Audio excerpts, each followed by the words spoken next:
भगवान बुद्ध की साधना पद्धति अपनानी है तो आठों जो उन्होंने अंग दिए हैं उन सबको अपने जीवन में उतारने के लिए संकल्प चाहिए। ऐसे समझिए कि 8 प्रकार के मोती हैं। इन मोती को अलग अलग पड़ा है तो बात नहीं बनेगी, एक धागा चाहिए माला बनाने के लिए। जब माला बन जाएगी तो वही मोती की सौंदर्य क्षमता बढ़ जाएगी, कार्य क्षमता बढ़ जाएगी, उपयोगी हो जाएगी। पड़े हुए मोती उतने उपयोगी नहीं होंगे। तो अगर हमारे को इसको अपने जीवन में उतारना है तो संकल्प चाहिए, और भगवान बुद्ध ने सम्यकता का मार्ग दिया है, तो सम्यक संकल्प चाहिए। सच पूछो तो मेरे को तो ये समझ में आता है कि ओशो ने जो जोरबा दि बुद्धा हमें नया सन्यास, जो नव सन्यास दिया है, जोरबा दि बुद्धा, ये पूरा सम्यकता का ही मार्ग है, जिसमें वो कहते हैं सारे 8 अंग इसमें आते हैं, नहीं तो ओशो की दृष्टि कैसे पूरी होगी। और ये सम्यकता का मार्ग जिसमें न त्यागना न भोगना बल्कि जागना, जिसको कहते हैं, ओशो कहते हैं हमें भगोड़े भी नहीं होना, एक अति पर भी नहीं जाना, भोगवादी भी नहीं होना, दूसरे अति पर भी नहीं जाना, जागना है। ये जागरण की क्षमता के लिए हमको एक संकल्प से भरना होगा, पूरे जीवन में इसका एक एक प्रकाश फैलता रहे। देखो हमारी आत्मा की एक क्षमता है, हम बीज के समान ये जीवन लेकर आते हैं, वो क्षमता का नाम है संकल्प, निर्णय लेने की, संकल्प की क्षमता। तो एक बार ओशो ने अपने जीवन का एक घटना सुनाई कि वो एक बार एक बगीचे में गए और वो बगीचे में घूम रहे थे, घूमते हुए विभिन्न प्रकारों के फूलों को उन्होंने देखा। नाना प्रकार के फूल हैं, अलग अलग प्रकार की सुगंध है। तो उन्होंने माली को बुलाया और माली से पूछा कि ये एक ही ज़मीन है, ये एक ही आकाश के नीचे सब हैं, और एक ही सूरज की धूप सबको लगती है, और एक ही माली सबको सींच रहा है, पानी देता है, खाद देता है, सब कुछ एक जैसा है इनके लिए, लेकिन फिर इनमें अलग अलग सुगंध है, अलग अलग खुशबू है, अलग अलग कलर हैं, अलग अलग प्रकार के। ये फूल कैसे हो जाते हैं? कोई कड़वा वृक्ष हो जाता है, कोई मीठा हो जाता है, कोई रंगपूर्ण हो जाता है, कोई बहुत ज़्यादा हरा हो जाता है। ये विभिन्नता कैसी, विविधता कैसी आई?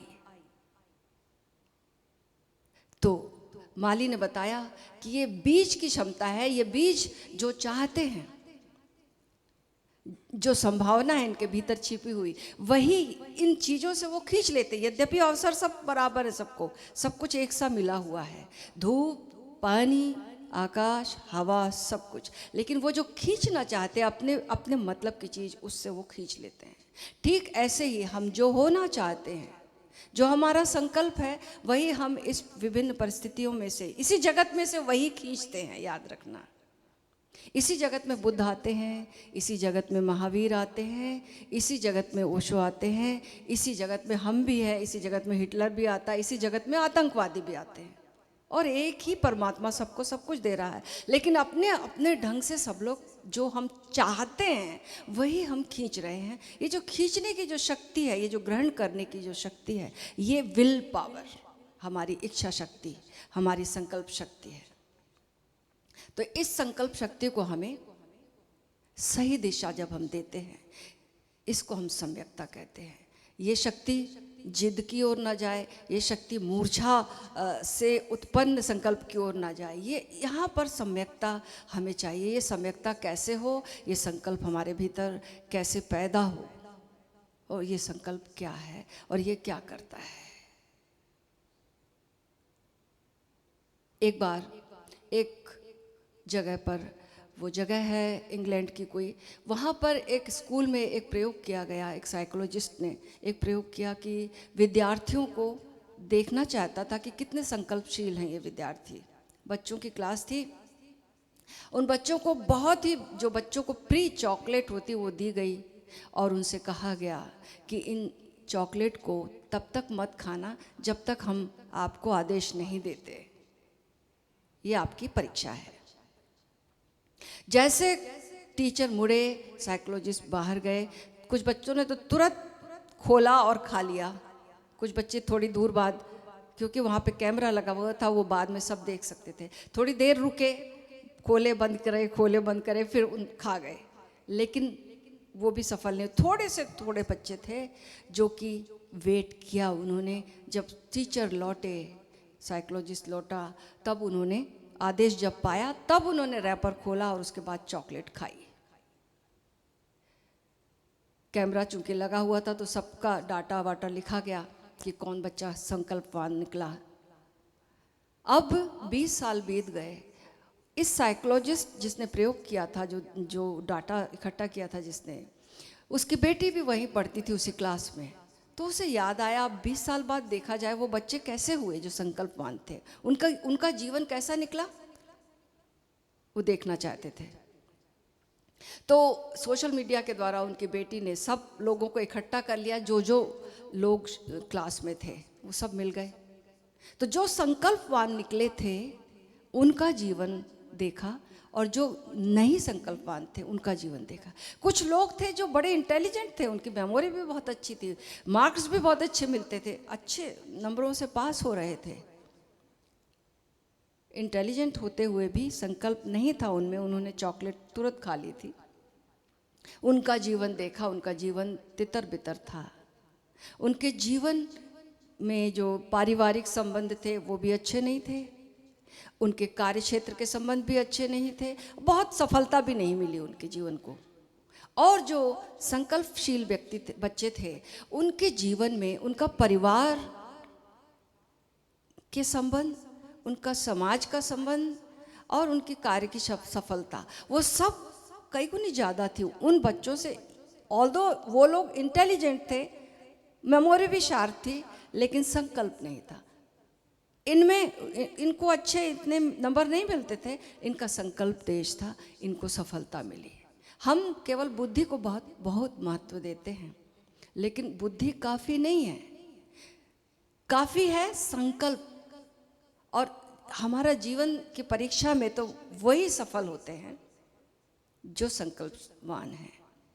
यहाँ पर बहुत परिस्थितियाँ तैयार नहीं मिलती हैं, यहाँ पर आपके पास बहुत कुछ अवसर होते हैं जिसमें आपको चुनना पड़ता है और चलना पड़ता है, डिसीजन भी लेना पड़ता है और चलना पड़ता है। तो हमारी स्थिति क्या होती है, चाहे वो आध्यात्मिक यात्रा हो, चाहे वो संसार की यात्रा हो, बिना संकल्प के हो नहीं सकती। बिना निर्णय के आप एक कदम भी नहीं चल सकते। अदरवाइज कैसा आपका जीवन है, एक बैलगाड़ी है जिसमें सामने भी बैल है, पीछे भी बैल है, दाएं भी बैल है, बाएं भी बैल है, दिशा कैसे निर्धारित होगी? लगता है कि चल रही है गाड़ी, लेकिन कहीं नहीं जा रही, वहीं के वहीं रहेगी गाड़ी, जा नहीं सकती। एक दिशा देनी होगी, एक दिशा देना, संकल्प ही एक दिशा देता है। जब संकल्प एक दिशा देता है तभी यात्रा होती है, चाहे वो जगत की यात्रा हो, चाहे वो अध्यात्म की यात्रा हो। संकल्प के बिना कोई यात्रा नहीं हो सकती। तो हमें इस संकल्प को कैसे जगाना है? हम कोई भी संकल्प लेते हैं तो जब भी संकल्प लेते हैं तो केवल हमारे चेतन मन से हम सोचते हैं हमको ये करना है।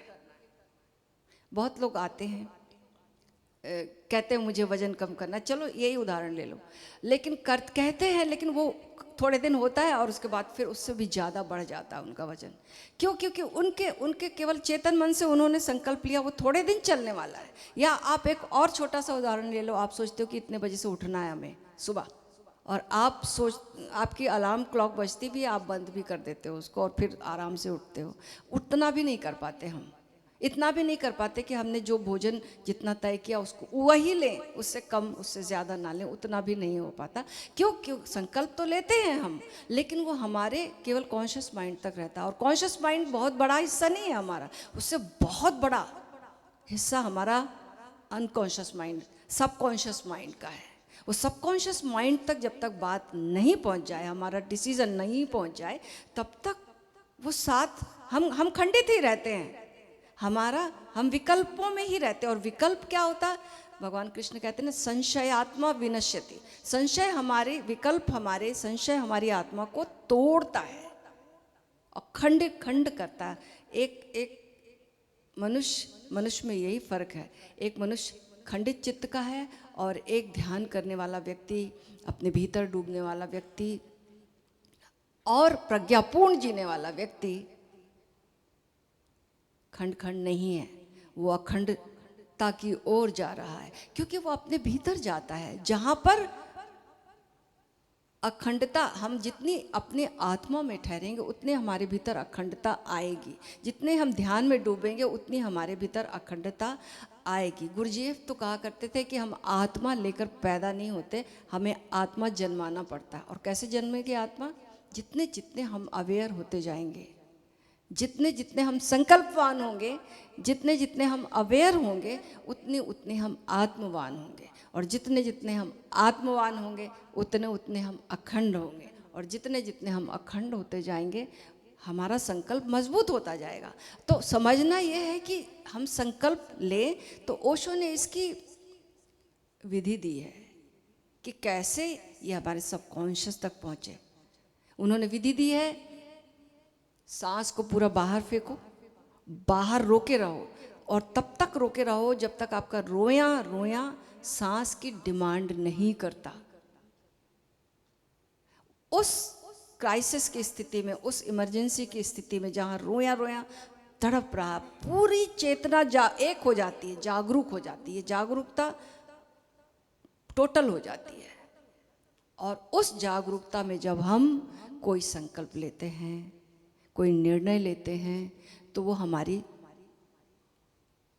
भीतर तक जाता है।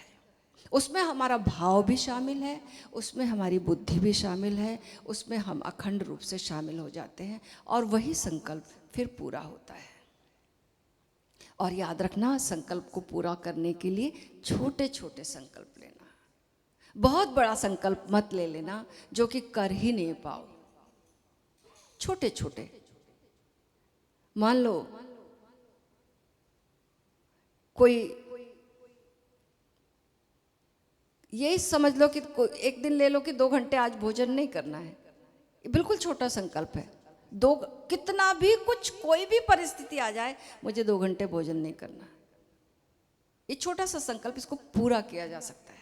अब फिर बढ़ाना, इंटरमिटेंट फास्टिंग तक लाना, फिर धीरे धीरे। फिर इंटरमिटेंट फास्टिंग जो है, आपको 8 घंटे में सब कुछ खाना, बाकी घंटे में नहीं, 16 घंटे कुछ भी नहीं खाना है।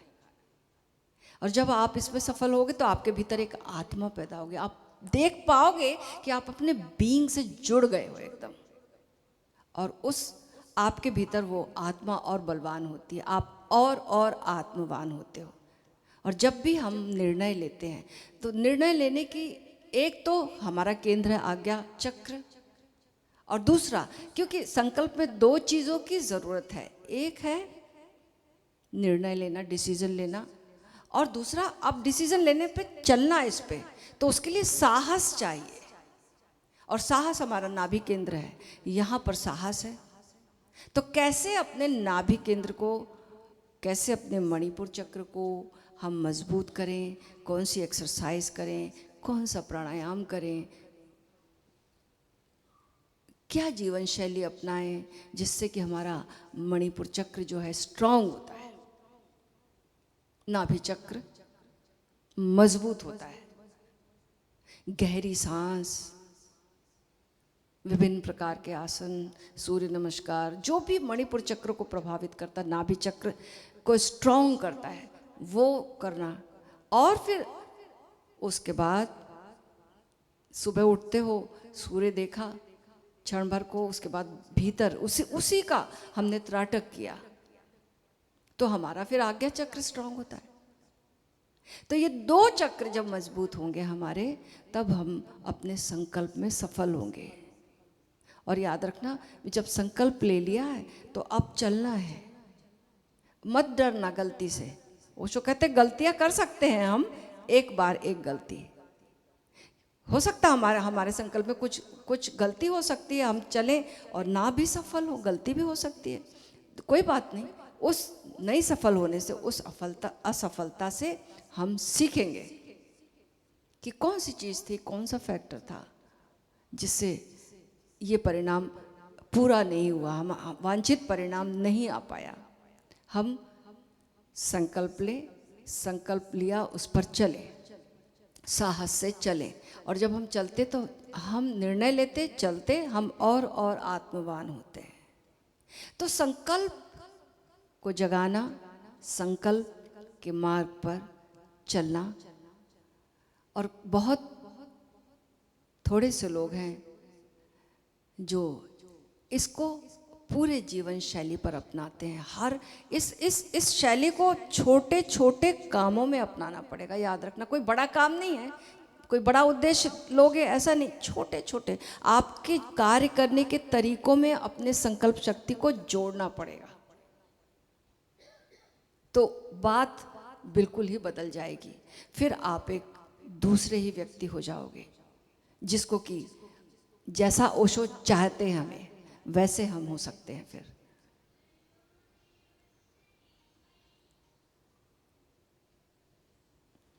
एक गीत जो है,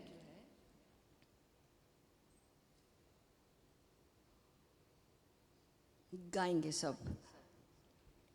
ओशो कहते हैं घर को मंदिर बनाओ, यही मेरी सारी शिक्षा का सार है। घर को मंदिर बनाओ क्योंकि वह प्रेम का स्थल है। वहाँ पूजा के दीप जलाओ, वहाँ जलने दो धूप, वहाँ सब मुखौटे एक तरफ रख दिया करो, वहाँ सारी राजनीति छोड़ दिया करो।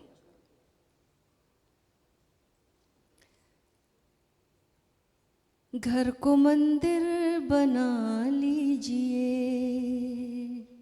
घर को दिल का दीपक जला लीजिए। ये सबसे बड़ा संकल्प का दीपक जलाना है। तो 2 घड़ी ध्यान में बैठ कर,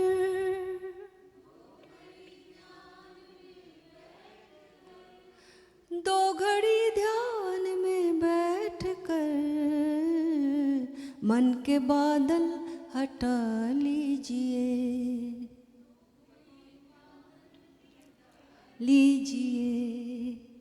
मन के बादल।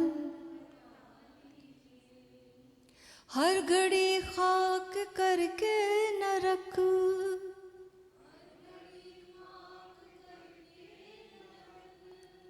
हर घड़ी खाक करके न रख, दिल को जन्नत बना लीजिए, दिल को। घर को मंदिर बना लीजिए।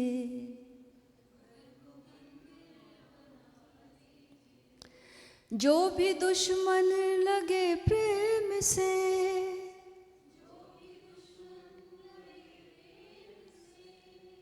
जो भी दुश्मन लगे प्रेम से, दोस्त उसको बना लीजिए।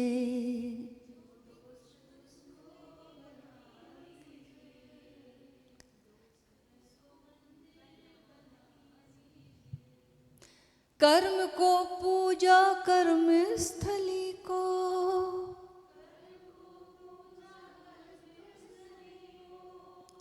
कर्म को पूजा कर्म स्थली को,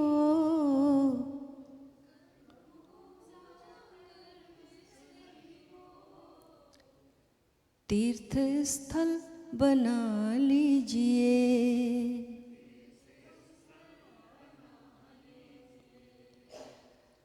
जो भी चेहरा वो रब का है चेहरा,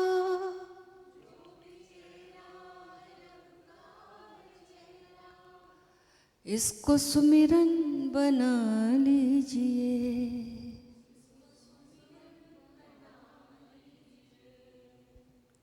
घर को मंदिर बना लीजिए।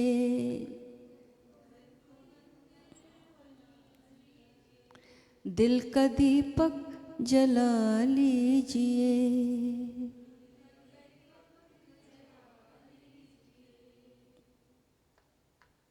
एक बार की घटना है।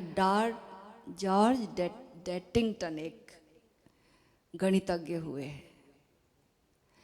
वो जब पढ़ते थे तो उस समय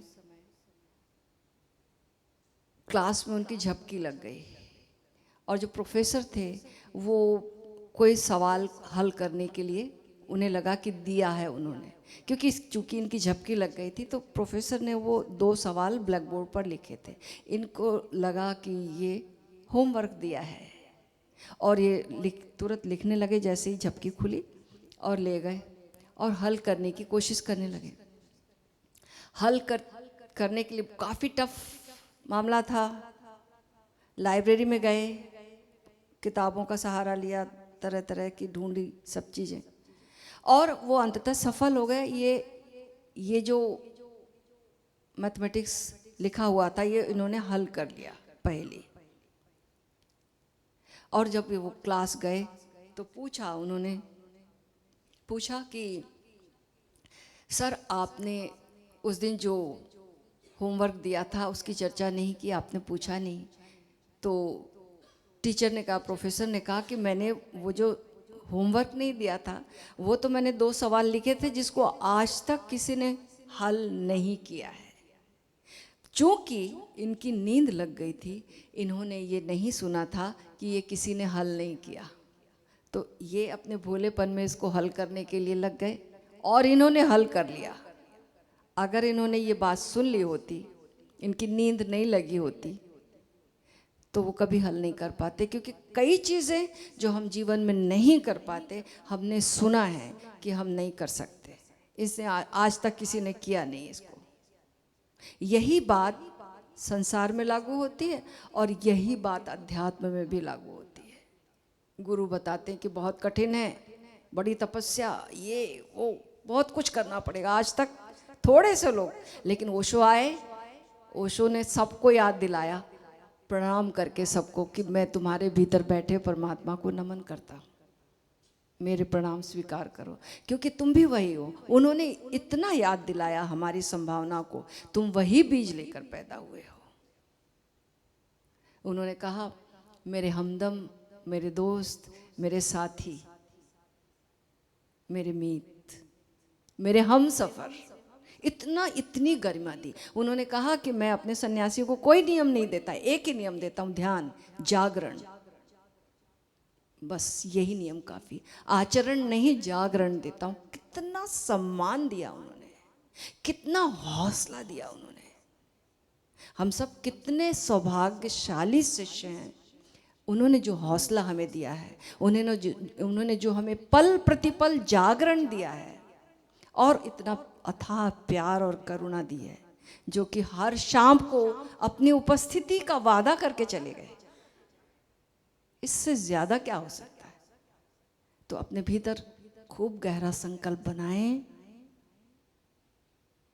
कि उन्होंने जो हमारी संभावनाओं को झकझोरा, जगाया, याद दिलाया, वह संभावना हम पूरी कर कर जाएं।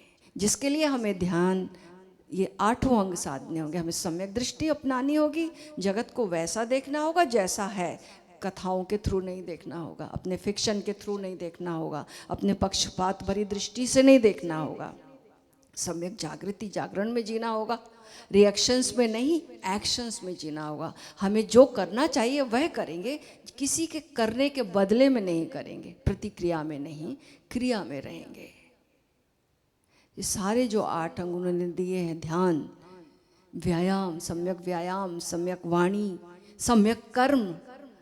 कैसा कर्म सम्यक है, हमने तो डिटेल में सब कुछ इन दिनों पीछे हमने सुना है और स्वामी जी ने भी समझाया है। तो वो सब कुछ जीवन में आकलन करना, कुछ करते हो तो कैसा कर रहे हैं, ये सम्यक है।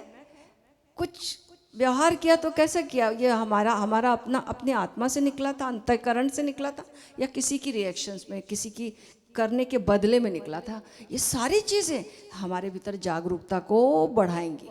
और याद रखना, एक पल भी हम जागरूक नहीं होते ना, तो चोर जो है प्रतिपल घुसने को तैयार रहता महल में। भगवान बुद्ध कहते कि प्रतिपल जो है, अगर जिस घर में दिया जलता रहता है, उजाला रहता, वहां पर चोर प्रवेश नहीं करते। तो हम अपनी इस संकल्प से भरें कि ओशो ने हमें जो साधना पद्धति दी है, जो हमें गरिमा दी है, जो हमें करुणा से ओतप्रोत अपनी प्रेम से भर दिया है, उसकी स्मृति में जिए और पल प्रतिपल अपने छोटे छोटे कार्यों में जागरूकता को फैलाएं, प्रेम से ओतप्रोत करें उसे, अपने प्रति संकल्प से भरें, एज वेल एज दूसरों के लिए भी हम संकल्पित हो जाएं कि हम वही काम करें जो बहुजन हिताय बहुजन सुखाय हो, वैसा काम, वैसा निर्णय लें। और फिर स्वधर्म में जीना। जब कोई संकल्प हम लेते हैं तो हमारे स्वधर्म के अनुकूल है या नहीं है, उसमें हमारी भावना जुड़ी है नहीं जुड़ी, उसमें हमारा इंट्यूशन जुड़ा है नहीं जुड़ा, ये सब कुछ देखना। हमारे अतीत के अनुभव से हमने जो सार निचोड़ा है वो उसको भी शामिल करना। और सारी चीज़ें जब मिलती हैं तो हम सम्यक संकल्प की दिशा में चलते हैं। और हमेशा याद रखना कि हम सब कुछ कर सकते हैं, ये हमें हमारे गुरु ने सिखाया है। हमारे भीतर पूरी क्षमता लेकर हम आए हैं, हर एक बीज की वही क्षमता है जो हो सकती है क्लाइमैक्स पर। बस हम अपनी इच्छा शक्ति के हिसाब से उन्हीं परिस्थितियों को आकर्षित कर लेते हैं जो हम चाहते हैं, वैसी वैसी परिस्थितियां हम हमारे लॉ ऑफ अट्रैक्शन सबने सुना है। लॉ ऑफ अट्रैक्शन के हिसाब से हम जो चाहते हैं, हमारे विचार ही वस्तु बन जाते हैं। हम जो सोचते हैं वैसा वैसा होने लगता। अगर हम संदेहशील होंगे, अगर हम संशय में जिएंगे तो वैसी वैसी परिस्थितियां होने लगेंगी, हम वैसा वैसा एक्ट करने लगेंगे, सब कुछ वैसा ही होने लगेगा। और अगर हम श्रद्धा से भरते हैं, समर्पण से भरते हैं और हम करुणा और प्रेम से भरते हैं तो सारा जगत मित्र हो जाता है हमारा, और सब तरफ से हमारे संकल्प को सपोर्ट मिलने लगता है। हम सोचते हैं कि अगर ध्यान में जगत बाधा है तो बाधा ही बन जाएगा। हम सोचेंगे कि ये सब चीज़ें हमारे लिए सहयोगी हैं, तो सच में ये सारी परिस्थितियाँ सहयोगी हो सकती हैं। आज हम लोग इस जगह पर बैठे हैं, इतने प्रेम व शांति से बैठे हैं। बहुत सारे लोग हैं आज जो विपरीत परिस्थितियों में कहाँ कहाँ बैठे हुए, और नहीं भी उनके सामने अभी परिस्थिति, तब भी उनकी मन स्थिति वैसी नहीं है जैसी आज हम लोग लिए हुए बैठे हैं। इस अनसर्टेनिटी की स्थिति में कभी युद्ध होता है, कभी रुक जाता है, कभी होता है, लेकिन फिर भी हम लोग कितने सौभाग्यशाली हैं। यहाँ पर ओशो ने हमें ये मौका दिया कि हम सब एकत्रित होकर यहाँ पर ध्यान में, समाधि में डूब रहे हैं, सेलिब्रेट कर रहे हैं। तो हम धन्यता के बोध से भर जाएं।